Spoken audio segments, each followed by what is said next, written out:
ਗੁਰੂ ਵਾਹਿਗੁਰੂ ਵਾਹਿਗੁਰੂ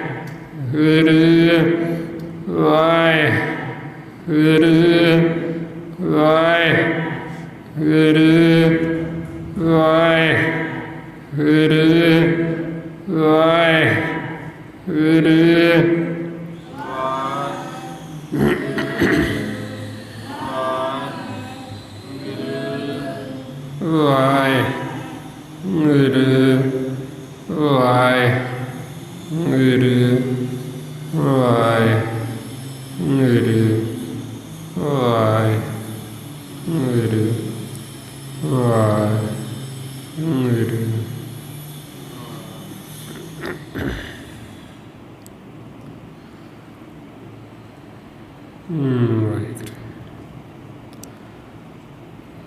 ਗੁਰੂ ਜੀ ਦੀ ਸਾਜੀ ਨਵਾਜੀ ਗੁਰੂ ਰੂਪ ਗੁਰੂ ਪਿਆਰੀ ਸਾਧ ਸੰਗਤ ਜੀ, ਵਾਹਿਗੁਰੂ ਜੀ ਕਾ ਖਾਲਸਾ ਵਾਹਿਗੁਰੂ ਜੀ ਕੀ ਫਤਿਹ।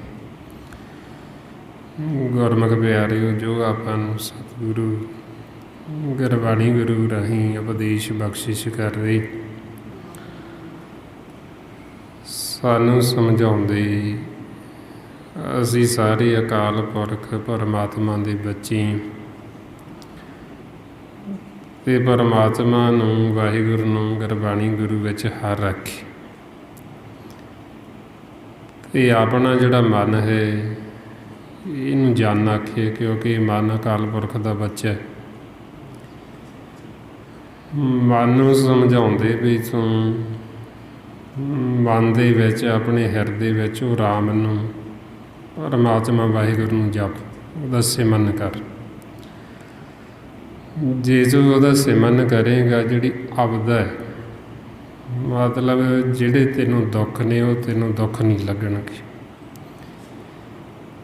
ਤੂੰ ਇਹਨਾਂ ਦੁੱਖਾਂ ਕਲੇਸ਼ਾਂ ਤੋਂ ਉੱਪਰ ਉੱਠ ਜਾਏਗਾ, ਤੂੰ ਸਦਾ ਵਾਸਤੇ ਜੀਵਨ ਮੁਕਤ ਹੋ ਜਾਏਗਾ। ਮਾਰੇ ਫਰਮਾਉਂਦੇ, ਹਰ ਜਨ ਸਿਮਰੋ ਹਿਰਦੇ ਰਾਮ, ਹਰ ਜਨ ਕੇ ਆਪਦਾ ਨਿਕਟ ਨਾ ਆਵੇ, ਪੂਰਨ ਦਾਸ ਕੀ ਕਾਮ। ਬਈ ਜਿਹੜਾ ਹਰ ਜਨ ਬਣ ਗਿਆ, ਜਿਹਨੇ ਹਿਰਦੇ ਵਿੱਚ ਉਹ ਰਾਮ ਨੂੰ, ਵਾਹਿਗੁਰੂ ਨੂੰ ਚੇਤੇ ਕੀਤਾ, ਜਿਹਨੇ ਹਿਰਦੇ 'ਚ ਵਸਾ ਲਿਆ, ਉਹਦੇ ਆਪਦਾ ਨਿਕਟ ਨਹੀਂ ਆਉਂਦੀ, ਉਹਨੂੰ ਇਹ ਜਮਾਂ ਦਾ ਕੋਈ ਭੈ ਨਹੀਂ। ਉਹਦੇ ਜਿਹੜੇ ਕਾਰਜ ਉਹ ਸਾਰੇ ਪੂਰਨ ਨੇ, ਕਿਉਂਕਿ ਉਹ ਦਾਸ ਬਣ ਗਿਆ ਮਾਲਕ। ਪੂਰਨ ਦਾਸ ਕੀ ਕਾਮ, ਕਿਉਂਕਿ ਉਹਦਾ ਜਿਹੜਾ ਕਾਰਜ ਸੀ ਉਹ ਪੂਰਾ ਹੋ ਗਿਆ। ਅਤੇ ਕਾਰਜ ਕੀ ਹੈ? ਸਾਡਾ ਸਾਰਿਆਂ ਦਾ ਇੱਕੋ ਹੀ ਕਾਰਜ ਹੈ, ਪਰਮਾਤਮਾ ਵਾਹਿਗੁਰੂ ਨੂੰ ਮਿਲਣਾ। ਅਸੀਂ ਮਾਲਕ ਤੋਂ ਵਿਛੜੇ ਹਾਂ ਅਤੇ ਉਹਦੇ ਨਾਲ ਅਸੀਂ ਮਿਲਾਪ ਕਰਨਾ, ਇਹ ਸਾਡਾ ਸਾਰਿਆਂ ਦਾ ਅਸਲ ਕਾਰਜ ਹੈ। ਅਤੇ ਜਦੋਂ ਅਸੀਂ ਉਹਨੂੰ ਹਿਰਦੇ 'ਚ ਵਸਾ ਲਾਂਗੇ, ਉਹਦਾ ਸਿਮਰਨ ਕਰਾਂਗੇ, ਸਾਡੇ ਇਸ ਕਾਰਜ ਦੇ ਵਿੱਚ ਕੋਈ ਵਿਘਨ ਨਹੀਂ ਪੈਣਾ, ਕੋਈ ਰੁਕਾਵਟ ਨਹੀਂ ਪੈਣੀ।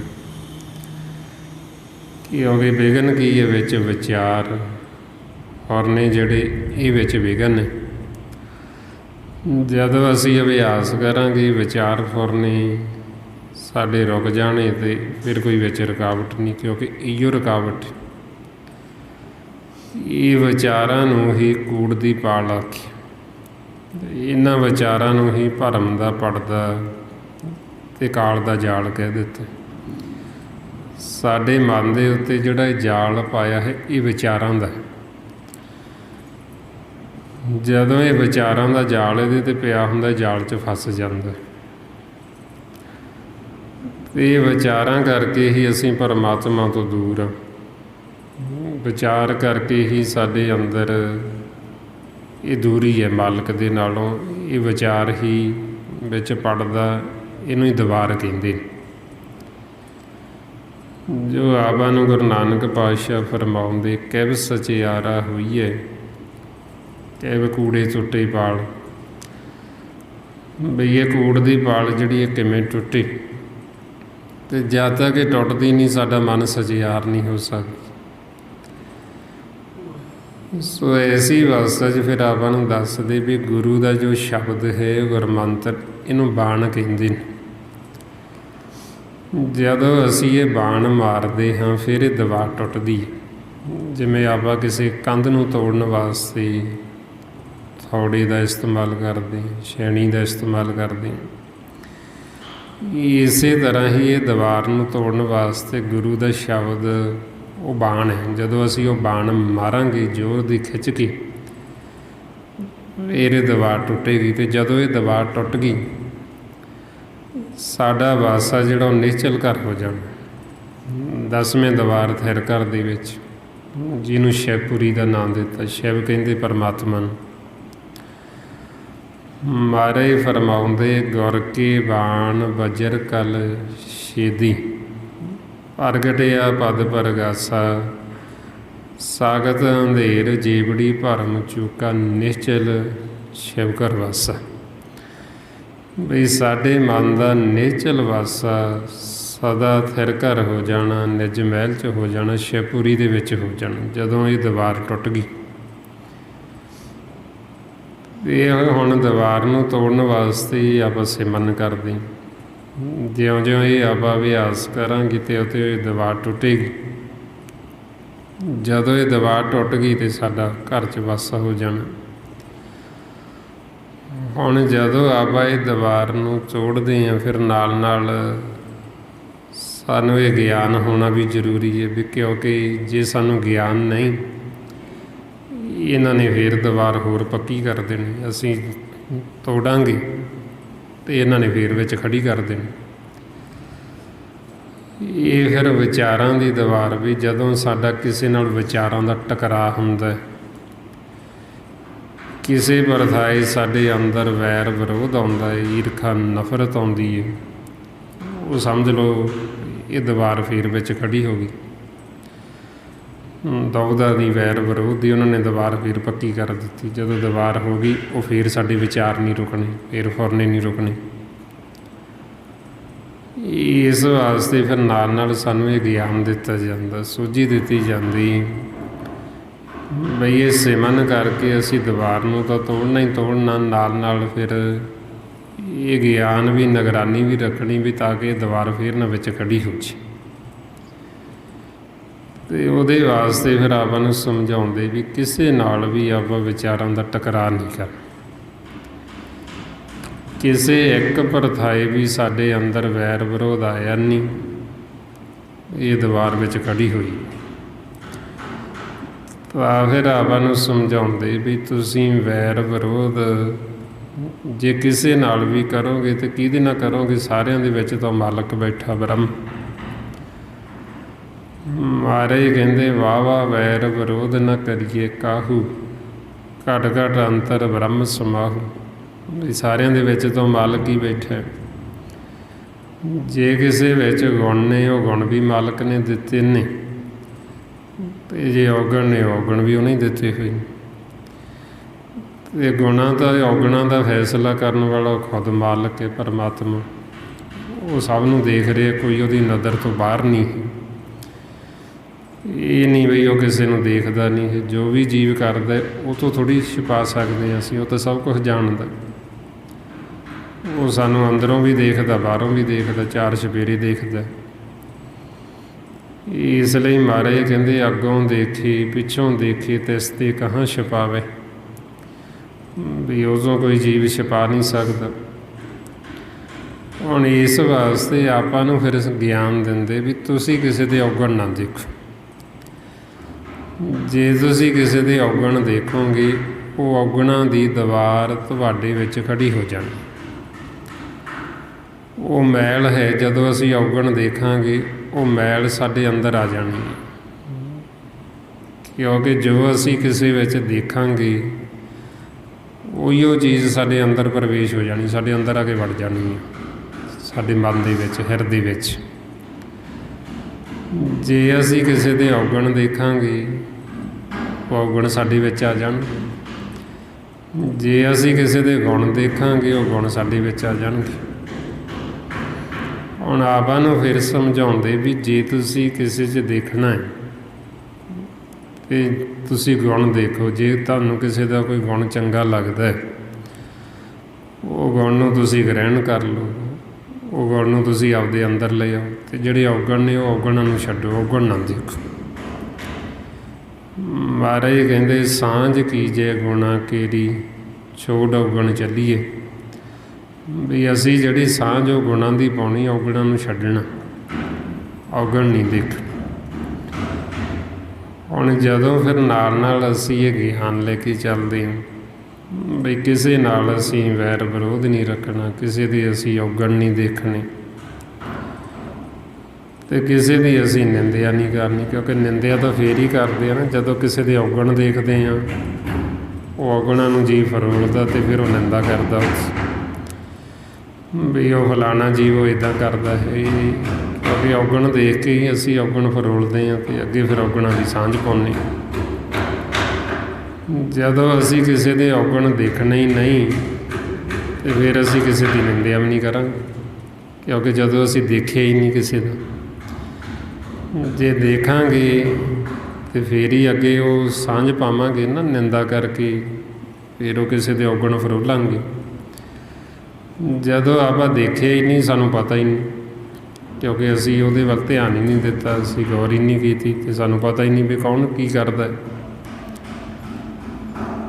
ਸੋ ਇਸ ਵਾਸਤੇ ਫਿਰ ਆਪਾਂ ਨੂੰ ਕਹਿੰਦੇ ਵੀ ਜਦੋਂ ਅਸੀਂ ਕਿਸੇ ਦੀ ਨਿੰਦਿਆ ਨਹੀਂ ਕਰਾਂਗੇ ਅਤੇ ਸਾਡੇ 'ਤੇ ਮੈਲ ਨਹੀਂ ਚੜ੍ਹੇਗੀ, ਕਿਸੇ ਨਾਲ ਵੈਰ ਵਿਰੋਧ ਨਹੀਂ ਰੱਖਾਂਗੇ ਅਤੇ ਦੀਵਾਰ ਵਿੱਚ ਖੜੀ ਨਹੀਂ ਹੋਏਗੀ ਦੁਬਦਾ ਸੀ। ਫਿਰ ਕਹਿੰਦੇ ਵੀ ਹਉਮੈ ਤੋਂ ਰਹਿਤ ਰਹਿਣਾ, ਕਿਉਂਕਿ ਹਉਮੈ ਇੱਕ ਅਸਾਧ ਰੋਗ ਹੈ।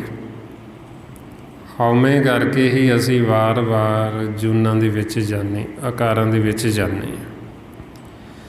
ਮਹਾਰਾਜ ਕਹਿੰਦੇ ਹਉਮੈ ਈ ਬੰਧਨਾ ਫਿਰ ਜੂਨੀ ਪਾਏ।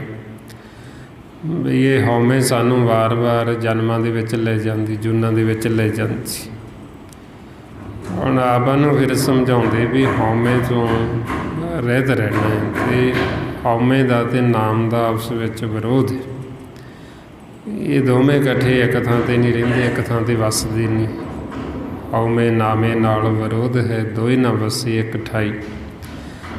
ਜੇ ਸਾਡੇ ਅੰਦਰ ਹਉਮੈ ਰਹੇਗੀ ਅਤੇ ਨਾਮ ਦਾ ਵਾਸਾ ਨਹੀਂ ਹੋਣਾ, ਅਤੇ ਜੇ ਸਾਡੇ ਅੰਦਰ ਨਾਮ ਦਾ ਵਾਸਾ ਹੋ ਗਿਆ ਅਤੇ ਹਉਮੈ ਨੇ ਥਾਂ ਛੱਡ ਜਾਣਾ, ਹਉਮੈ ਰਹਿਣੀ ਕੋਈ ਨਹੀਂ ਹੈ। ਤਾਂ ਫਿਰ ਆਪਾਂ ਨੂੰ ਕਹਿੰਦੇ ਵੀ ਹਉਮੈ ਤੋਂ ਰਹਿਤ ਰਹਿਣਾ, ਲੋਕ ਲੱਜਾ ਤੋਂ ਉੱਪਰ ਉੱਠਣਾ। ਲੋਕ ਲੱਜਾ ਦੇ ਵਿੱਚ ਕੀ ਹੁੰਦਾ, ਲੋਕਾਚਾਰੀ। ਵੀ ਅਸੀਂ ਸੰਸਾਰ 'ਚ ਰਹਿੰਦੇ ਹਾਂ ਜੀ, ਲੋਕਾਚਾਰੀ ਕਰਨੀ ਪੈਂਦੀ। ਅਤੇ ਮਹਾਰਾਜ ਕਹਿੰਦੇ ਵੀ ਇਹ ਬਾਕੀ ਸਾਰੇ ਕੰਮ ਲੋਕਾਚਾਰੀ ਦੇ ਹੀ ਨੇ ਜਿਹੜੇ ਸੰਸਾਰ ਦੇ ਵਿੱਚ ਜੀਵ ਕਰਦਾ ਹੈ। ਅਤੇ ਇਸ ਕਰਕੇ ਕਹਿੰਦੇ ਵੀ ਸਤ ਸੰਗਤ ਕਰੋ। ਅਵਰ ਕਰਮ ਸਭ ਲੋਕਾਚਾਰ, ਮਿਲ ਸਾਧੂ ਸੰਗ ਹੋਏ ਆਧਾਰ। ਬਈ ਹੋਰ ਕਾਰਜ ਸਾਰੇ ਲੋਕਾਚਾਰੀ ਦੇ, ਸੰਸਾਰ ਦੇ, ਮਾਇਆ ਦੇ, ਅਤੇ ਸਾਡੇ ਮਨ ਦਾ ਆਧਾਰ ਹੁਣ ਸਤ ਸੰਗਤ ਕਰਕੇ, ਗਿਆਨ ਲੈ ਕੇ, ਸੋਝੀ ਲੈ ਕੇ, ਇਸ ਮਾਰਗ ਦੇ ਉੱਤੇ ਚੱਲ ਕੇ।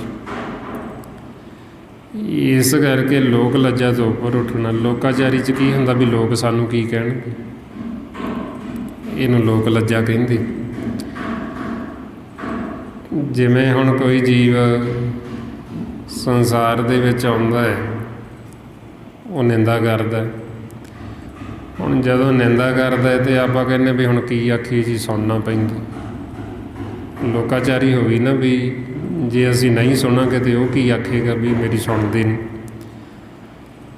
ਇਹਨੂੰ ਲੋਕ ਲੱਜਾ ਕਹਿੰਦੇ। ਅਤੇ ਆਪਾਂ ਨੂੰ ਪਤਾ ਵੀ ਇਹ ਨਿੰਦਾ ਕਰਕੇ ਉਹਨੇ ਆਪ ਤਾਂ ਮੈਲ ਲਾਈ ਹੋਈ, ਉਹਨੇ ਸਾਡੇ 'ਤੇ ਵੀ ਲਾ ਦੇਣੀ। ਇਸ ਕਰਕੇ ਆਪਾਂ ਗੁਰਬਾਣੀ ਗੁਰੂ ਦਾ ਆਸਰਾ ਲੈਂਦੇ ਹੋਏ ਆਪਾਂ ਉਹਨੂੰ ਵਰਜਿਤ ਕਰਨਾ, ਰੋਕਣਾ। ਬਈ ਭਾਈ ਗੁਰਬਾਣੀ ਗੁਰੂ ਕਹਿੰਦੇ ਵੀ ਜੇ ਨਿੰਦਾ ਕਰੀਏ ਤਾਂ ਮੂੰਹ ਕਾਲਾ ਹੁੰਦਾ। ਜਿਹੜਾ ਕਰਦਾ ਉਹਦਾ ਵੀ ਹੁੰਦਾ ਅਤੇ ਜਿਹੜਾ ਸੁਣਦਾ ਨਾਲ ਉਹਦਾ ਵੀ ਹੁੰਦਾ, ਅਤੇ ਉਹਨੂੰ ਸਜ਼ਾ ਮਿਲਦੀ। ਵੀ ਅਸੀਂ ਸੰਗਤ ਕਰਦੇ, ਸਾਨੂੰ ਹੁਣ ਭੇਦ ਆ ਗਿਆ ਵੀ ਅਸੀਂ ਸਜ਼ਾ ਨਹੀਂ ਲੈਣੀ ਚਾਹੁੰਦੇ। ਇਸ ਕਰਕੇ ਮਹਾਰਾਜ ਕਹਿੰਦੇ ਨਿੰਦਾ ਭਲੀ ਕਿਸੇ ਕੀ ਨਾਹੀਂ, ਮਨਮੁਖ ਮੁਗਧ ਕਰਨ ਮੂੰਹ ਕਾਲੇ ਤਾਂ ਨਾ ਨਿੰਦਕਾਂ ਨਰਕੇ ਘੋਰ ਪਵਨ। ਵੀ ਉਹਨਾਂ ਦੇ ਮੂੰਹ ਕਾਲੇ ਜਿਹੜੇ ਨਿੰਦਾ ਕਰਦੇ। ਅਤੇ ਇਸ ਕਰਕੇ ਆਪਾਂ ਫਿਰ ਉੱਥੇ ਗਿਆਨ ਦਾ ਆਸਰਾ ਲੈਣਾ। ਬਈ ਇਹ ਨਾ ਹੋਵੇ ਅਸੀਂ ਨਿੰਦਾ ਕਰਕੇ ਜਾਂ ਸੁਣ ਕੇ ਉਹ ਫਿਰ ਸਾਡੇ ਅੰਦਰ ਦੀਵਾਰ ਖੜ੍ਹੀ ਹੋ ਜਾਏ ਨਿੰਦਾ ਦੀ। ਕਿਉਂਕਿ ਉਹ ਜਦੋਂ ਅਸੀਂ ਸੁਣਾਂਗੇ ਕਿਸੇ ਦੀ, ਉਹ ਸਾਡੇ ਅੰਦਰ ਵਿਚਾਰ ਚੱਲਣ ਲੱਗ ਜਾਣ ਵੀ ਅੱਛਾ ਜੀ ਉਹਨੇ ਐਂ ਕੀਤਾ, ਉਹ ਇੱਦਾਂ ਦਾ, ਅਸੀਂ ਤੁਹਾਨੂੰ ਬੜਾ ਚੰਗਾ ਸਮਝਦੇ ਸੀ। ਉਹ ਕੀ ਹੋਇਆ, ਉਹ ਸਾਡੇ ਅੰਦਰ ਉਹ ਵਿਚਾਰ ਦੀ ਦੀਵਾਰ ਫੇਰ ਖੜ੍ਹੀ ਹੋ ਗਈ, ਕੂੜ ਦੀ ਵਾਲ ਫੇਰ ਖੜ੍ਹੀ ਹੋ ਗਈ। ਇਸ ਤਰ੍ਹਾਂ ਫਿਰ ਇਹ ਦੀਵਾਰ ਨੂੰ ਪੱਕੀ ਕਰੀ ਜਾਂਦੇ ਹੋਰ ਵੀ ਤਾਂ ਕਿ ਟੁੱਟੇ ਨਾ। ਅਤੇ ਆਪਾਂ ਹੁਣ ਇਹ ਦੀਵਾਰ ਨੂੰ ਤੋੜਨ ਦੀ ਕੋਸ਼ਿਸ਼ ਕਰ ਰਹੇ ਹਾਂ, ਉਹਦੇ ਵਾਸਤੇ ਸਿਮਰਨ ਕਰਦੇ ਹਾਂ ਅਤੇ ਨਾਲ ਨਾਲ ਇਹ ਗਿਆਨ ਲੈ ਕੇ ਚੱਲੇ ਹਾਂ ਵੀ ਤਾਂ ਕਿ ਫਿਰ ਨਾ ਪੱਕੀ ਕਰ ਦੇਣ ਦੀਵਾਰ। ਇਹ ਨਾ ਹੋਵੇ ਵੀ ਅਸੀਂ ਥੋੜ੍ਹੀ ਤੋੜੀਏ ਅਤੇ ਉਦੋਂ ਵੱਧ ਹੀ ਹੋਰ ਉਸਾਰ ਦੇਣ। ਕਿਉਂਕਿ ਉਸਾਰਨ ਵਾਲੇ 5 ਨੇ ਅਤੇ ਤੋੜਨ ਵਾਲੇ ਆਪਾਂ ਇਕੱਲੇ ਹਾਂ। ਹੁਣ ਇਕੱਲਾ ਜੀਵ ਜਿੰਨਾ ਕੰਮ ਕਰਦਾ ਹੈ ਅਤੇ ਉਹ 5 ਜਾਣੇ ਜੇ ਉੱਥੇ ਲੱਗੇ ਅਤੇ ਉਹ 5 ਗੁਣਾ ਵੱਧ ਕਰਨਗੇ ਇੱਕ ਜਾਣੇ ਤੋਂ। ਹੁਣ ਇਸ ਕਰਕੇ ਫਿਰ ਇਹਨਾਂ ਨੇ ਦੀਵਾਰ ਖੜ੍ਹੀ ਕਰਨੀ ਵਿੱਚ ਵਿਚਾਰਾਂ ਦੀ, ਜਿਹਨੂੰ ਮਹਾਰਾਜ ਕਹਿੰਦੇ ਪੰਚ ਦੂਤ ਚਿੱਤ ਵੇ ਬਕਾਰਾ, ਮਾਇਆ ਮੋਹ ਕਾ ਇਹੋ ਪਸਾਰਾ। ਬਈ ਇਹਨਾਂ ਦਾ ਜਾਲ ਹੈ ਵਿਚਾਰਾਂ ਦੇ ਵਿੱਚ ਲਿਆ ਕੇ ਮਨ ਨੂੰ ਫਸਾਉਣਾ। ਇਸ ਤਰ੍ਹਾਂ ਫਸਾ ਲੈਣਾ ਵੀ ਛੁੱਟ ਨਾ ਸਕੇ, ਬੰਨ੍ਹ ਦੇਣਾ ਇਹਨੂੰ ਵਿਚਾਰਾਂ ਦੇ ਵਿੱਚ। ਇਸ ਲਈ ਮਹਾਰਾਜ ਕਹਿੰਦੇ ਵੀ ਇਹ 10 ਦਿਸ਼ਾਵਾਂ ਵੱਲੋਂ ਹੀ ਹੁਣ ਮਨ ਨੂੰ ਬੰਨ੍ਹ ਦਿੱਤਾ ਇਹ ਮਾਇਆ ਨੇ। ਵਿਚਾਰਾਂ ਦੇ ਵਿੱਚ, ਭਰਮ ਦੇ ਵਿੱਚ ਹੁਣ ਇਹ ਵੱਜ ਗਏ। ਹੁਣ ਇਹ ਐਸਾ ਸੂਤ ਹੈ, ਐਸੇ ਵਿਚਾਰ ਨੇ ਵੀ ਇਹ ਐਸੀਆਂ ਗੰਢਾਂ ਨੇ ਜਿਹੜੀਆਂ ਮੋਹ ਦੀਆਂ ਬਣ ਗਈਆਂ, ਗੁਰੂ ਤੋਂ ਬਿਨਾਂ ਖੁੱਲ੍ਹਦੀਆਂ ਨਹੀਂ।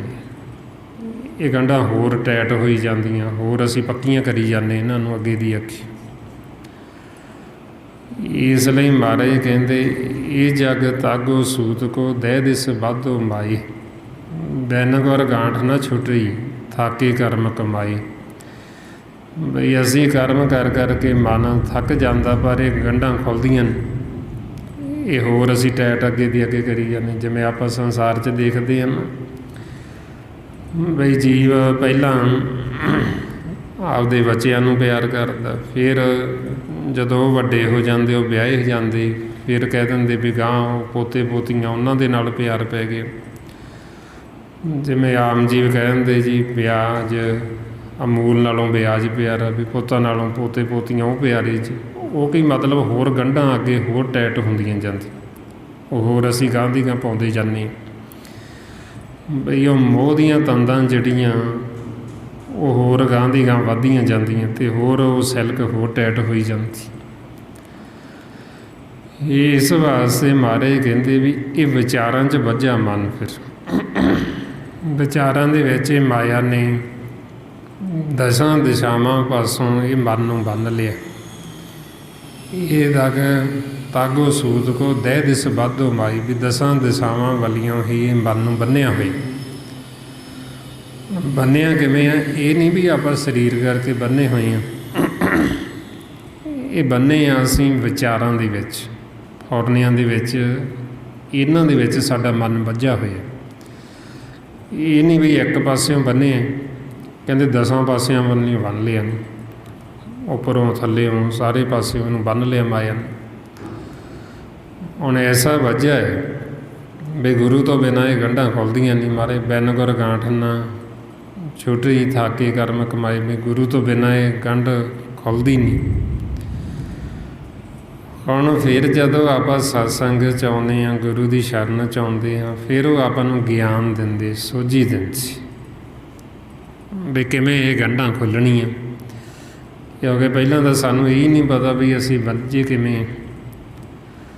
ਜਦ ਤੱਕ ਸਾਨੂੰ ਗਿਆਨ ਨਹੀਂ ਹੈ, ਅਸੀਂ ਛੁੱਟਣ ਦੀ ਬਜਾਏ ਅਸੀਂ ਹੋਰ ਉਹ ਗੰਢਾਂ ਪੱਕੀਆਂ ਕਰੀ ਜਾਂਦੇ, ਹੋਰ ਵੱਝਦੇ ਜਾਂਦੇ ਆ ਕਿਤੇ ਅੱਗੇ। ਅਤੇ ਜਦੋਂ ਫਿਰ ਆਪਾਂ ਸਤਸੰਗ 'ਚ ਆਉਂਦੇ ਹਾਂ, ਫਿਰ ਆਪਾਂ ਨੂੰ ਸਤਿਗੁਰੂ ਦੱਸਦੇ ਵੀ ਇਹ ਵਿਚਾਰਾਂ ਦੇ ਵਿੱਚ ਅਸੀਂ ਵੱਝੇ ਹਾਂ, ਇਹ ਵਿਚਾਰ ਬੰਧਨ ਨੇ ਸਾਡੇ। ਇਹ ਵਿਚਾਰ ਹੀ ਕਾਲ ਦਾ ਜਾਲ ਹੈ, ਭਰਮ ਦਾ ਪੜਦਾ, ਕੂੜ ਦੀ ਪਾਲ ਹੈ। ਇਹਨਾਂ ਦੇ ਵਿੱਚ ਸਾਡਾ ਮਨ ਵੱਜ ਗਿਆ। ਹੁਣ ਇਹ ਜਿਹੜਾ ਜਾਲ ਹੈ ਇਹ ਦਿਸਦਾ ਨਹੀਂ। ਜਿਵੇਂ ਇੱਕ ਤਾਂ ਹੁੰਦਾ ਹੈ ਸਰੀਰ ਕਰਕੇ, ਜਿਵੇਂ ਸ਼ਿਕਾਰੀ ਆਪਾਂ ਦੇਖਦੇ ਹਾਂ ਵੀ ਉਹ ਫੜਦਾ ਜੀਵਾਂ ਨੂੰ, ਪੰਛੀਆਂ ਨੂੰ ਫੜਦਾ, ਉਹ ਜਾਲ ਵਿਛਾਉਂਦਾ, ਉਹ ਜਾਲ ਦਿੰਦਾ ਆਪਾਂ ਨੂੰ। ਹੁਣ ਸਾਡਾ ਜਿਹੜਾ ਮਨ ਹੈ, ਮਨ ਸੂਖਮ ਹੈ। ਇਹਦੇ ਵਾਸਤੇ ਫਿਰ ਇਹ ਜਿਹੜੀ ਮਾਇਆ ਵੀ ਸੂਖਮ ਹੈ, ਜਾਲ ਵੀ ਸੂਖਮ ਹੈ, ਦਿਸਦਾ ਨਹੀਂ ਇਹਨਾਂ ਅੱਖਾਂ ਨਾਲ। ਜਦ ਤੱਕ ਅਸੀਂ ਗੁਰੂ ਦੀ ਮੱਤ ਨਹੀਂ ਲੈਂਦੇ, ਗਿਆਨ ਦੀਆਂ ਅੱਖਾਂ ਨਹੀਂ ਸਾਨੂੰ ਲੱਗਦੀਆਂ, ਉਹਨਾਂ ਸਮਾਂ ਸਾਨੂੰ ਇਹ ਜਿਹੜਾ ਜਾਲ ਹੈ ਨਜ਼ਰ ਨਹੀਂ ਆਉਂਦਾ, ਇਹ ਦਿਸਦਾ ਨਹੀਂ। ਤਾਂ ਕਰਕੇ ਫਿਰ ਆਪਾਂ ਨੂੰ ਸਮਝਾਉਂਦੇ ਵੀ ਇਹ ਸਾਡੇ ਨੇਤਰ ਜਿਹੜੇ ਇਹ ਅੰਨੇ ਨੇ। ਜਦੋਂ ਫਿਰ ਅਸੀਂ ਸਤਿਗੁਰ ਦੀ ਸ਼ਰਨ ਦੇ ਵਿੱਚ ਆਉਂਦੇ ਹਾਂ, ਫਿਰ ਦਿਵ ਦ੍ਰਿਸ਼ਟੀ ਹੁੰਦੀ ਹੈ। ਕਹੋ ਨਾਨਕ ਇਹ ਨੇਤਰ ਅੰਧ ਸੀ, ਸਤਿਗੁਰ ਮਿਲਿਆ ਦਿਵ ਦ੍ਰਿਸ਼ਟ ਹੋਈ। ਜਦੋਂ ਦਿਵ ਦ੍ਰਿਸ਼ਟੀ ਹੋ ਜਾਏਗੀ, ਜਦੋਂ ਮਨ ਜਾਗ ਪਏਗਾ, ਫਿਰ ਇਹਨੂੰ ਸਾਰਾ ਕੁਝ ਨਜ਼ਰ ਆਏਗਾ ਵੀ ਕਿਵੇਂ ਇਹ ਜਿਹੜਾ ਜਾਲ ਹੈ, ਜਾਲ ਵਿਛਾਇਆ ਜਾਂਦਾ, ਕਿਵੇਂ ਸਾਡਾ ਮਨ ਇਹਦੇ ਵਿੱਚ ਆ ਕੇ ਵੱਜ ਜਾਂਦਾ, ਕਿਵੇਂ ਫਸ ਜਾਂਦਾ। ਜਿਵੇਂ ਸਾਨੂੰ ਸਤਿਗੁਰੂ ਸਮਝਾਉਂਦੇ ਬਈ ਇਹ ਕਾਲ ਨੇ ਕੀ ਕੀਤਾ ਹੈ, ਸਾਡੇ ਜਿਹੜੀ ਤਨ ਦੀ ਖੁਰਾਕ ਇਹ ਦੂਰ ਦੂਰ ਤੱਕ ਖਿਲਾਰ ਦਿੱਤੀ ਅਤੇ ਉੱਪਰ ਜਾਲ ਵਿਛਾ ਦਿੱਤਾ। ਜਿਵੇਂ ਸ਼ਿਕਾਰੀ ਚੋਗਾ ਖਿਲਾਰ ਕੇ ਉੱਪਰ ਜਾਲ ਵਿਛਾ ਦਿੰਦਾ ਵੀ ਤਾਂ ਕਿ ਜਦੋਂ ਪੰਛੀ ਆਉਣ ਚੋਗਾ ਚੁਗਣ ਅਤੇ ਉਹ ਜਾਲ ਦੇ ਵਿੱਚ ਫਸ ਜਾਣ, ਮੁੜ ਕੇ ਉੱਡ ਨਹੀਂ ਸਕਦੇ। ਇਸੇ ਤਰ੍ਹਾਂ ਹੀ ਹੁਣ ਸਾਡਾ ਮਨ ਹੈ ਜਿਹੜਾ, ਇਹਨੂੰ ਪੰਛੀ ਦਾ ਵੀ ਨਾਮ ਦਿੱਤਾ ਹੈ। ਇਹ 10ਵੇਂ ਆਕਾਸ਼ ਦੇ ਵਿੱਚੋਂ ਆਉਂਦਾ ਹੈ, ਧਰਤੀ ਇਸ ਲੋਕ 'ਤੇ ਖੇਲਣ ਵਾਸਤੇ। ਅਤੇ ਕਾਲ ਨੇ ਇੱਧਰ ਚੋਗ ਖਿਲਾਰ ਕੇ ਤਨ ਵਾਸਤੇ ਉੱਪਰ ਜਾਲ ਵਿਛਾ ਦਿੱਤਾ ਵੀ ਤਾਂ ਕਿ ਜਦੋਂ ਇਹ ਕੰਮ ਕਰਨ ਲੱਗਣ, ਇੱਧਰ ਧਿਆਨੇ ਲੱਗਣ, ਇਹ ਜਾਲ ਦੇ ਵਿੱਚ ਫਸ ਜਾਣ। ਜਦੋਂ ਜਾਲ 'ਚ ਫਸ ਗਏ ਫਿਰ ਅਸੀਂ ਉੱਡ ਨਹੀਂ ਸਕਦੇ, ਫਿਰ ਅਸੀਂ ਆਪਦੇ ਦੇਸ਼ ਨੂੰ ਵਾਪਸ ਨਹੀਂ ਜਾ ਸਕਦੇ। ਸਾਡਾ ਮਨ ਇੱਥੋਂ ਡਰ ਹੀ ਨਹੀਂ ਮਾਰ ਸਕਦਾ, ਕਿਉਂਕਿ ਜਾਲ ਦੇ ਵਿੱਚ ਫਸ ਗਏ। ਅਤੇ ਉਹ ਜਾਲ ਕੀ ਹੈ? ਵਿਚਾਰ। ਇਸ ਲਈ ਮਹਾਰਾਜ ਕਹਿੰਦੇ ਵੀ ਇਹ ਜਾਲ ਨੂੰ ਕੱਟਣ ਵਾਸਤੇ ਫਿਰ ਇਹ ਸਿਮਰਨ ਹੈ। ਜਦੋਂ ਅਸੀਂ ਨਾਲ ਨਾਲ ਇਹ ਕਰਮ ਕਰਦੇ ਹਾਂ, ਨਾਲ ਨਾਲ ਸਿਮਰਨ ਕਰਕੇ ਅਸੀਂ ਇਹ ਜਾਲ ਨੂੰ ਕੱਟੀ ਜਾਣਾ ਵੀ ਤਾਂ ਕਿ ਅਸੀਂ ਇਹ ਜਾਲ ਦੇ ਵਿੱਚ ਫਸ ਨਾ ਜਾਈਏ। ਮਹਾਰਾਜ ਫਰਮਾਉਂਦੇ ਜਾਲ ਪਸਾਰ ਚੋਗ ਵਿਸਥਾਰੀ, ਪੰਖੀ ਜਿਉਂ ਬਹਾਵਤ ਹੀ, ਕਹੋ ਨਾਨਕ ਬੰਧਨ ਕਾਟਨ ਕੋ ਮੈਂ ਸਤਿਗੁਰ ਪੁਰਖ ਤੇ ਆਵਤ ਹੀ। ਵੀ ਇਹਨਾਂ ਬੰਧਨਾਂ ਨੂੰ, ਇਹ ਜਾਲ ਨੂੰ ਕੱਟਣ ਵਾਸਤੇ ਅਸੀਂ ਮਾਲਕ ਦਾ ਸਿਮਰਨ ਕਰਨਾ, ਨਾਲ ਨਾਲ ਸਿਮਰਨ ਕੀਤੀ ਜਾਂਦੇ, ਨਾਲ ਨਾਲ ਇਹ ਜਾਲ ਕੱਟੀ ਜਾਂਦੇ। ਅਤੇ ਜਦੋਂ ਅਸੀਂ ਇੱਧਰ ਉਹ ਕਰਮ ਤੋਂ ਵਿਹਲੇ ਹੋਏ ਅਤੇ ਸਿੱਧੀ ਉਡਾਰੀ ਮਾਰੀ ਆਪਦੇ ਘਰ ਚਲੇ ਗਏ। ਜੇ ਹੁਣ ਅਸੀਂ ਇਹ ਜਾਲ ਨੂੰ ਨਹੀਂ ਕੱਟਾਂਗੇ, ਫਸ ਜਾਂਗੇ, ਅਤੇ ਫਿਰ ਅਸੀਂ ਉਡਾਰੀ ਨਹੀਂ ਮਾਰ ਸਕਦੇ, ਜਾ ਨਹੀਂ ਸਕਦੇ ਆਪਦੇ ਘਰ। ਸੋ ਇਸ ਵਾਸਤੇ ਫਿਰ ਆਪਾਂ ਨੂੰ ਸਤਿਗੁਰੂ ਸਮਝਾਉਂਦੇ ਵੀ ਇਹ ਜਾਲ ਕੀ ਹੈ? ਇਹ ਵਿਚਾਰਾਂ ਦਾ, ਫੁਰਨਿਆਂ ਦਾ। ਜਿਵੇਂ ਹੁਣ ਇਹ ਸਾਡੇ ਨੇਤਰਾਂ 'ਤੇ ਜਾਲ ਪਿਆ, ਇਹ ਕਾਲ ਨੇ ਪਾ ਦਿੱਤਾ ਵੀ ਤਾਂ ਕਿ ਇਹਨਾਂ ਨੇਤਰਾਂ ਦੁਆਰਾ ਇਹ ਪਰਮਾਤਮਾ ਨੂੰ ਨਾ ਦੇਖਣ, ਇਹ ਮਾਇਆ ਨੂੰ ਹੀ ਦੇਖੀ ਜਾਣ, ਆਕਾਰਾਂ ਨੂੰ, ਸਰੀਰਾਂ ਨੂੰ ਦੇਖੀ ਜਾਣ। ਫਿਰ ਇਹਨਾਂ ਕੰਨਾਂ ਦੇ ਉੱਤੇ ਜਾਲ ਪਾ ਦਿੱਤਾ ਵੀ ਤਾਂ ਕਿ ਅੰਦਰੋਂ ਮਾਲਕ ਦੀ ਆਵਾਜ਼ ਨੂੰ ਨਾ ਸੁਣ ਲੈਣ, ਨਾਮ ਨੂੰ ਨਾ ਸੁਣ ਲੈਣ। ਇਹ ਬਾਹਰੀ ਸੰਸਾਰ ਦੀਆਂ ਵਿਚਾਰਾਂ, ਸੰਸਾਰ ਦਾ ਰੌਲਾ ਗੋਲਾ ਇਹੋ ਸੁਣਨ। ਇਹਦੇ ਰਸਨਾ ਦੇ ਉੱਤੇ ਜਾਲ ਪਾ ਦਿੱਤਾ ਵੀ ਤਾਂ ਕਿ ਇਹ ਰਸਨਾ ਅੰਮ੍ਰਿਤ ਰਸਨਾ ਚੱਖੇ, ਬਾਹਰੀ ਸਵਾਦਾਂ ਦੇ ਵਿੱਚ ਹੀ ਰਵੇ, ਸੰਸਾਰ ਦੀਆਂ ਗੱਲਾਂ ਹੀ ਕੀਤੀ ਜਾਵੇ। ਇਸ ਤਰ੍ਹਾਂ ਫਿਰ ਮਨ ਜਿਹੜਾ ਇਹ ਮਾਇਆ ਦੇ ਵਿੱਚ ਵਿਸਮਾਦ ਹੋ ਕੇ ਸੌਂ ਜਾਂਦਾ ਹੈ, ਭਰਮ ਦੇ ਵਿੱਚ। ਜਿਸ ਨੂੰ ਮਹਾਰਾਜ ਦੱਸਦੇ, ਕਹਿੰਦੇ ਨੈਣੋ ਨੀਂਦ ਪਰ ਦ੍ਰਿਸ਼ਟ ਵਿਕਾਰ, ਸਰਵਣ ਸੋਈ ਸੁਣ ਨਿੰਦ ਵਿਚਾਰ, ਰਸਨਾ ਸੋਈ ਲੋ ਮੀਠੇ ਸਾਧ, ਮਨ ਸੋਇਆ ਮਾਇਆ ਵਿਸਮਾਦ। ਕਿ ਮਨ ਇਸ ਤਰ੍ਹਾਂ ਮਾਇਆ ਦੇ ਵਿੱਚ ਵਿਸਮਾਦ ਹੋ ਕੇ ਭਰਮ ਦੇ ਵਿੱਚ ਹੁਣ ਸੁੱਤਾ ਪਿਆ, ਸੌਂ ਗਏ, ਇਹ ਜਾਲ ਦੇ ਵਿੱਚ ਫਸ ਗਏ। ਹੁਣ ਜਾਲ ਕੀ, ਇਹਨਾਂ ਨੇਤਰਾਂ 'ਤੇ ਜਾਲ ਪਾਇਆ, ਕੰਨਾਂ ਦੇ ਉੱਤੇ ਜਾਲ ਪੈ ਗਿਆ, ਰਸਨਾਂ 'ਤੇ ਜਾਲ ਪੈ ਗਿਆ। ਅਤੇ ਜਾਲ ਪਿਆ ਹੋਣ ਕਰਕੇ ਹੀ ਸਾਨੂੰ ਇਹ ਨੇਤਰ ਹੁੰਦੇ ਹੋਏ ਵੀ ਮਾਲਕ ਦਿਸਦਾ ਨਹੀਂ, ਕੰਨ ਹੁੰਦੇ ਹੋਏ ਵੀ ਮਾਲਕ ਦੀ ਆਵਾਜ਼ ਨਹੀਂ ਸੁਣਦੀ, ਰਸਨਾ ਹੁੰਦੇ ਹੋਏ ਵੀ ਇਹ ਰਸਨਾ ਮਾਲਕ ਦੇ ਗੁਣ ਨਹੀਂ ਗਾਉਂਦੀ, ਇਹ ਰਸਨਾ ਅੰਮ੍ਰਿਤ ਰਸ ਨਹੀਂ ਚੱਖਦੀ। ਇਹਨੂੰ ਕਹਿੰਦੇ ਵੀ ਇਹ ਜਾਲ ਪੈ ਗਏ। ਅਤੇ ਇਹ ਜਾਲ ਜਿਹੜਾ ਹੁਣ ਗੁਰੂ ਦੀ ਮੱਤ ਤੋਂ ਬਿਨਾਂ ਇਹ ਲੈਂਦਾ ਨਹੀਂ, ਇਹ ਕੱਟਿਆ ਨਹੀਂ ਜਾਂਦਾ। ਜਦ ਤੱਕ ਅਸੀਂ ਗੁਰੂ ਦੀ ਸ਼ਰਨ ਦੇ ਵਿੱਚ ਨਹੀਂ ਆਵਾਂਗੇ ਉਹਨਾਂ ਸਮਾਂ ਇਹ ਜਾਲ ਲੈਣਾ ਨਹੀਂ, ਇਹ ਕੱਟਿਆ ਨਹੀਂ ਜਾਣਾ। ਉਮਰ ਚਾਹੇ ਜੀਵ ਦੀ ਜਿੰਨੀ ਮਰਜ਼ੀ ਹੋ ਜੇ ਸੰਸਾਰ ਦੀ, ਸੰਸਾਰ ਦੇ ਵਿੱਚ ਸਾਡੀ ਕਿੰਨੀ ਵੀ ਆਰਜ਼ੂ ਹੋ ਜੇ, ਕਿੰਨਾ ਲੰਮਾ ਸਮਾਂ ਅਸੀਂ ਜਿਉਂਦੇ ਰਹੀਏ, 100 ਸਾਲ ਕੱਢ ਜੀਏ, ਅਸੀਂ ਖਾਂਦੇ ਪੀਂਦੇ ਹੰਢਾਉਂਦੇ ਰਹੀਏ, ਪਰ ਜੇ ਸਾਡੇ ਇਹਨਾਂ ਨੇਤਰਾਂ ਤੋਂ ਜਾਲ ਨਹੀਂ ਹਟਿਆ, ਅਸੀਂ ਮਾਲਕ ਨੂੰ ਦੇਖਿਆ ਨਹੀਂ, ਅਤੇ ਸਾਡਾ ਉਹ ਜੀਵਨ ਸਾਰਾ ਹੀ ਵਿਅਰਥ ਹੈ। ਅਸਲ ਜੀਵਨ ਸਾਡਾ ਉਸ ਦਿਨ, ਜਿਸ ਦਿਨ ਸਾਡਾ ਇਹ ਫਿਰ ਜਾਲ ਹਟ ਜਾਂਦਾ, ਅਸੀਂ ਮਾਲਕ ਨੂੰ ਦੇਖ ਲੈਂਦੇ, ਉਹਦੇ ਸਨਮੁਖ ਹੋ ਜਾਂਦੇ, ਫਿਰ ਸਾਡਾ ਜੀਵਨ ਗਿਣਤੀ ਦੇ ਵਿੱਚ ਆਉਂਦਾ ਹੈ। ਭਾਈਓ ਮਾਰੇ ਫਰਮਾਉਂਦੇ, ਜੇ 100 ਵਰ੍ਹਿਆਂ ਜੀਵਨ ਖਾਣ, ਖਸਮ ਪਛਾਣੇ ਸੋ ਦਿਨ ਪਰਵਾਨ। ਕਿ ਜਿਸ ਦਿਨ ਅਸੀਂ ਆਪਦੇ ਪਤੀ ਪਰਮੇਸ਼ਰ ਦੀ ਪਹਿਚਾਣ ਕਰ ਲਈ, ਉਸ ਦਿਨ ਅਸੀਂ ਪ੍ਰਵਾਨ ਹੋਵਾਂਗੇ। ਨਹੀਂ ਤਾਂ ਚਾਹੇ ਸਾਡੀ ਕਿੰਨੀ ਵੀ ਉਮਰ ਹੋ ਜੇ, 100 ਸਾਲ ਹੋ ਜੇ, ਕਿੰਨਾ ਅਸੀਂ ਖਾਂਦੇ ਪੀਂਦੇ ਰਹੀਏ, ਪਹਿਨਦੇ ਰਹੀਏ। ਇਸ ਵਾਸਤੇ ਫਿਰ ਆਪਾਂ ਨੂੰ ਕਹਿੰਦੇ ਵੀ ਗੁਰੂ ਤੋਂ ਬਿਨਾਂ ਇਹ ਜਾਲ ਹਟਦਾ ਨਹੀਂ। ਹੁਣ ਜੀਵ ਦੀ ਕਿੰਨੀ ਵੀ ਉਮਰ ਹੋ ਜੇ, ਉਹਨੂੰ ਪੁੱਛੀਏ ਬਈ ਤੂੰ ਇਹਨਾਂ ਨੇਤਰਾਂ ਦੁਆਰਾ ਮਾਲਕ ਨੂੰ ਦੇਖਿਆ? ਉਹ ਮਾਲਕ ਨੂੰ ਤਾਂ ਦੇਖਿਆ ਨਹੀਂ, ਇਹਦਾ ਮਤਲਬ ਵੀ ਉਹ ਜਾਲ ਹਟਿਆ ਹੀ ਨਹੀਂ ਉਹਦੇ 'ਚ, ਉਹ ਜਾਲ ਪਿਆ ਹੀ ਹੋਏ। ਕੰਨਾਂ ਤੋਂ ਪੁੱਛੀਏ ਵੀ ਤੂੰ ਮਾਲਕ ਦੀ ਆਵਾਜ਼ ਨੂੰ ਸੁਣਿਆ? ਅਤੇ ਉਹ ਆਖੇ ਮੈਨੂੰ ਤਾਂ ਪਤਾ ਹੀ ਨਹੀਂ ਮਾਲਕ ਦੀ ਆਵਾਜ਼ ਕਿੱਦਾਂ ਦੀ, ਨਾਮ ਕੀ ਹੈ ਮੈਨੂੰ ਤਾਂ ਨਾਮ ਦਾ ਪਤਾ ਹੀ ਨਹੀਂ। ਤਾਂ ਮਤਲਬ ਵੀ ਉਹ ਕੰਨਾਂ ਤੋਂ ਜਾਲ ਹਟਿਆ ਹੀ ਨਹੀਂ ਹਜੇ ਤੱਕ। ਇਸੇ ਤਰ੍ਹਾਂ ਹੀ ਰਸਨਾ ਤੋਂ ਪੁੱਛੀਏ ਵੀ ਤੈਨੂੰ ਕਦੇ ਅੰਮ੍ਰਿਤ ਰਸ ਆਇਆ? ਅਤੇ ਆਖੇ ਮੈਨੂੰ ਤਾਂ ਪਤਾ ਨਹੀਂ ਅੰਮ੍ਰਿਤ ਰਸ ਉਹ ਕਿੱਦਾਂ ਦਾ ਹੁੰਦਾ, ਅਤੇ ਸਮਝ ਲਓ ਜਾਲ ਹਟੇ ਹੀ ਨਹੀਂ ਹਜੇ। ਇਸ ਕਰਕੇ ਫਿਰ ਮਹਾਰਾਜ ਕਹਿੰਦੇ ਵੀ ਇਹ ਹਟਣਾ ਨਹੀਂ ਆਪਦੀ ਮੱਤ ਦੁਆਰਾ, ਜਦ ਤੱਕ ਅਸੀਂ ਗੁਰੂ ਦੀ ਸ਼ਰਨ 'ਚ ਨਹੀਂ ਆਉਂਦੇ, ਗੁਰੂ ਦੀ ਮੱਤ ਨਹੀਂ ਲੈਂਦੇ, ਉਹਨਾਂ ਸਮਾਂ ਸਾਡਾ ਇਹ ਜਿਹੜਾ ਭਰਮ, ਇਹ ਭਰਮ ਦੂਰ ਨਹੀਂ ਹੁੰਦਾ।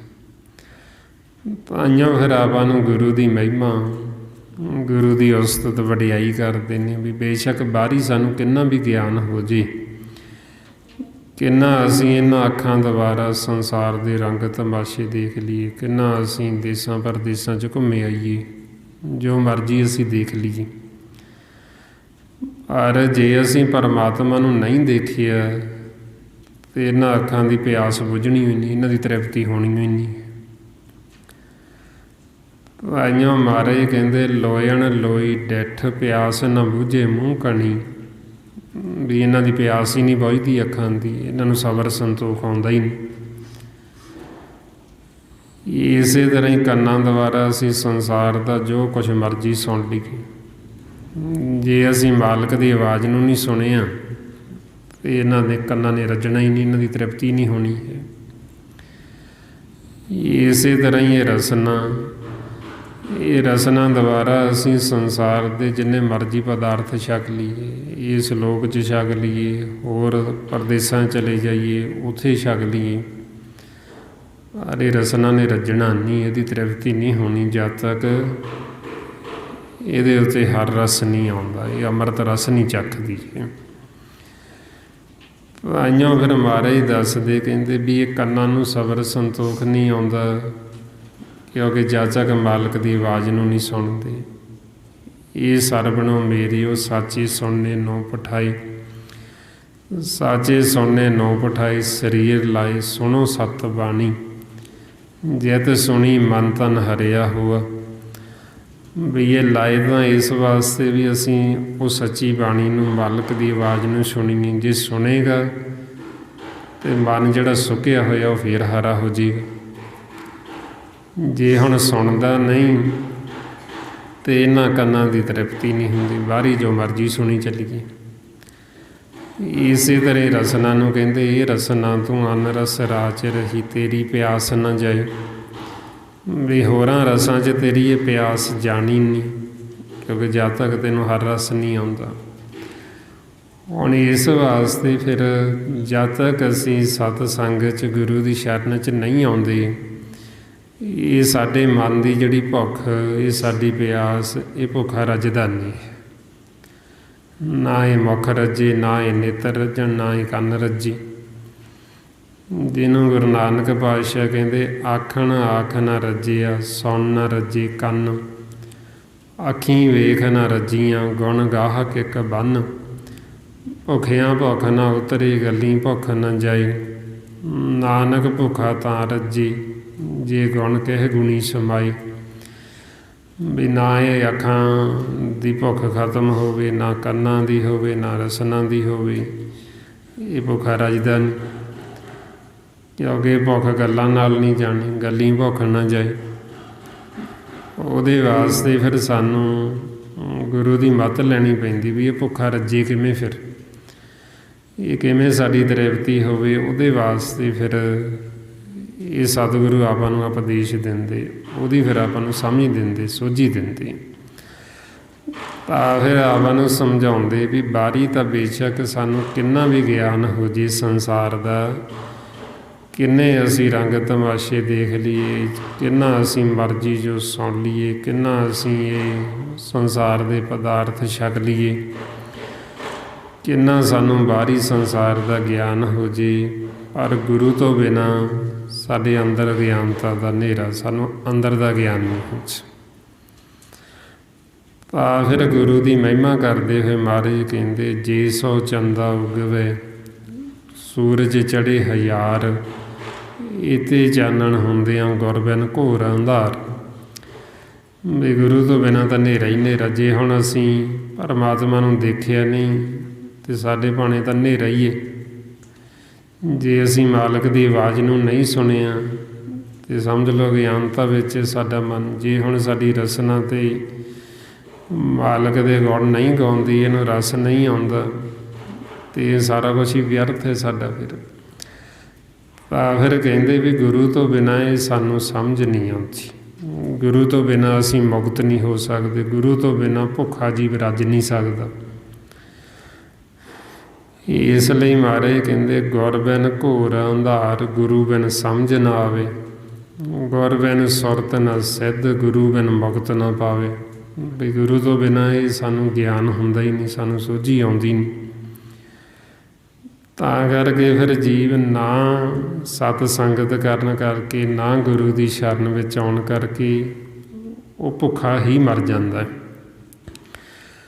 ਸੰਸਾਰ ਦੇ ਵਿੱਚ ਚਾਹੇ ਕਿੰਨਾ ਵੀ ਉਹਨੇ ਧਨ ਇਕੱਠਾ ਕੀਤਾ ਹੈ, ਕਿੰਨੇ ਪਦਾਰਥ ਇਕੱਠੇ ਕੀਤੇ, ਕਿੰਨੀ ਸੰਸਾਰ 'ਚ ਉਹਦੀ ਸੋਭਾ ਮਹਿਮਾ ਹੈ, ਪਰ ਜੇ ਉਹ ਮਾਲਕ ਦੇ ਨਾਲ ਨਹੀਂ ਜੁੜਿਆ, ਉਹਨੇ ਇਹ ਕੂੜ ਦੀ ਪਾਲ ਨੂੰ ਨਹੀਂ ਤੋੜਿਆ, ਤੇ ਉਹ ਭੁੱਖਾ ਹੀ ਹੈ। ਅਤੇ ਭੁੱਖੇ ਨੇ ਜਦੋਂ ਜਾਣਾ ਇੱਥੋਂ, ਫਿਰ ਉਹਨੇ ਕੁੱਟ ਖਾਂਦੇ ਨਹੀਂ ਜਾਣਾ, ਇੱਥੋਂ ਨੰਗਾ ਹੋ ਕੇ ਜਾਣਾ, ਬੇਇੱਜ਼ਤ ਹੋ ਕੇ ਜਾਣਾ, ਕਿਉਂਕਿ ਭੁੱਖਾ ਹੈ।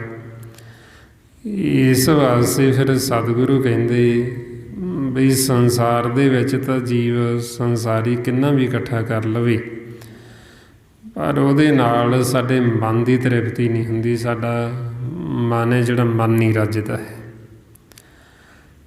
ਤਾਈਓ ਆਪਾਂ ਸੰਸਾਰ ਦੇ ਵਿੱਚ ਦੇਖਦੇ ਹਾਂ ਵੀ ਜੀਵਾਂ ਕੋਲ ਸਾਰਾ ਕੁਝ ਹੁੰਦੇ ਸੁਣਦੇ ਵੀ ਫਿਰ ਵੀ ਮਨ ਨੇ ਜਿਹੜੇ, ਉਹ ਮਨਾਂ ਦੀ ਤ੍ਰਿਪਤੀ ਨਹੀਂ। ਮਨ ਭੁੱਖੇ, ਮਨ ਤਾਂ ਬਿਲਕਦੀ ਫਿਰਦੇ ਉਵੇਂ। ਤਾਈਓ ਮਹਾਰਾਜ ਫਿਰ ਕਹਿੰਦੇ ਬਈ ਇਹ ਗੱਲਾਂ ਨਾਲ ਭੁੱਖ ਨਹੀਂ ਜਾਂਦੀ। ਭੁੱਖਿਆਂ ਭੁੱਖ ਨਾ ਉਤਰੇ, ਗੱਲੀ ਭੁੱਖ ਨਾ ਜਾਈ। ਵੀ ਗੱਲਾਂ ਕਰਕੇ ਸੰਸਾਰ ਦੀਆਂ ਜੇ ਆਖੀਏ ਵੀ ਭੁੱਖ ਚਲੀ ਜਾਵੇ, ਨਹੀਂ ਜਾਣੀ। ਕਿਉਂਕਿ ਇਹ ਭੁੱਖੇ ਨੇ ਫੇਰ ਰੱਜਣਾ ਜੇ ਮਾਲਕ ਦੇ ਨਾਲ ਜੁੜੇਗਾ। ਜਿਵੇਂ ਮਹਾਰਾਜ ਕਹਿੰਦੇ ਵੀ ਜਿਹੜਾ ਸਾਹਿਬ, ਜਿਹੜਾ ਮਾਲਕ ਜੀ ਦਾ, ਉਹ ਆਪ ਹੀ ਨੰਗਾ ਭੁੱਖਾ ਹੋਵੇ ਅਤੇ ਜਿਹੜਾ ਉਹਦਾ ਨੌਕਰ ਨਫਰ ਹੈ ਉਹ ਕਿੱਥੋਂ ਰੱਜ ਖਾਏਗਾ। ਸਾਹਿਬ ਜਿਸ ਦਾ ਨੰਗਾ ਭੁੱਖਾ ਹੋਏ ਤਿਸ ਦਾ ਨਫਰ ਕਿੱਥੋਂ ਰੱਜ ਖਾਈ। ਹੁਣ ਜਿਨ੍ਹਾਂ ਨੇ ਆਪਦਾ ਪਤੀ ਹੀ ਅਕਾਲ ਨੂੰ ਬਣਾਇਆ ਹੋਇਆ, ਇਹਨਾਂ ਪੰਜਾਂ ਨੂੰ ਬਣਾਇਆ ਹੋਇਆ, ਅਤੇ ਉਹ ਆਖਣ ਬਈ ਸਾਡੀ ਤ੍ਰਿਪਤੀ ਹੋ ਜੇ ਮਾਇਆ ਦੇ ਵਿੱਚ, ਤੇ ਹੋਣੀ ਨਹੀਂ, ਕਿਉਂਕਿ ਉਹਨਾਂ ਨੇ ਰੱਜਣਾ ਹੀ ਨਹੀਂ ਹੈ। ਜੇ ਹੁਣ ਅਸੀਂ ਮਾਲਕ ਆਪਦਾ ਪਰਮਾਤਮਾ ਨੂੰ ਬਣਾ ਲਾਂਗੇ, ਉਹ ਸੱਚੇ ਸਾਹਿਬ ਨੂੰ ਬਣਾ ਲਾਂਗੇ ਜਿਹੜਾ ਆਪ ਰੱਜਿਆ ਪੁੱਜੇ, ਅਤੇ ਉਹਦਾ ਜਿਹੜਾ ਨਫਰ, ਉਹਦਾ ਨੌਕਰ ਹੈ, ਉਹ ਵੀ ਰੱਜ ਕੇ ਖਾਏਗਾ। ਕਿਉਂਕਿ ਜੋ ਪਰਮਾਤਮਾ ਵਾਹਿਗੁਰੂ ਉਹ ਪੂਰਾ ਰੱਜਿਆ ਪੁੱਜਿਆ, ਉਹਦੇ ਅੰਦਰ ਕਿਸੇ ਕਿਸਮ ਦੀ ਕੋਈ ਪਿਆਸ ਨਹੀਂ ਹੈ। ਨਾ ਤਾਂ ਉਹਨੂੰ ਕਿਸੇ ਨੇ ਜਨਮ ਦਿੱਤਾ, ਨਾ ਉਹਦਾ ਕੋਈ ਮਾਂ ਪਿਓ ਹੈ, ਨਾ ਉਹਦਾ ਕੋਈ ਰੂਪ ਰੰਗ ਰੀਖ ਭੇਖ ਹੈ, ਅਤੇ ਨਾ ਹੀ ਉਹਦੇ ਅੰਦਰ ਕੋਈ ਭੁੱਖ ਪਿਆਸ ਹੈ। ਪੂਰਾ ਰੱਜਿਆ ਪੁੱਜਿਆ ਹੋਇਆ, ਜਿਸ ਨੂੰ ਮਹਾਰਾਜ ਸੱਚੇ ਪਾਤਸ਼ਾਹ ਫਰਮਾਉਂਦੇ ਨੇ, ਨਾ ਤਿਸ ਮਾਈ ਨਾ ਬਾਪ ਕਹਿਨ ਤੂੰ ਜਾਇਆ, ਨਾ ਤਿਸ ਰੂਪ ਨਾ ਰੀਖ ਵਰਨ ਸਵਾਇਆ, ਨਾ ਤਿਸ ਭੁੱਖ ਪਿਆਸ ਰੱਜਾ ਧਾਇਆ।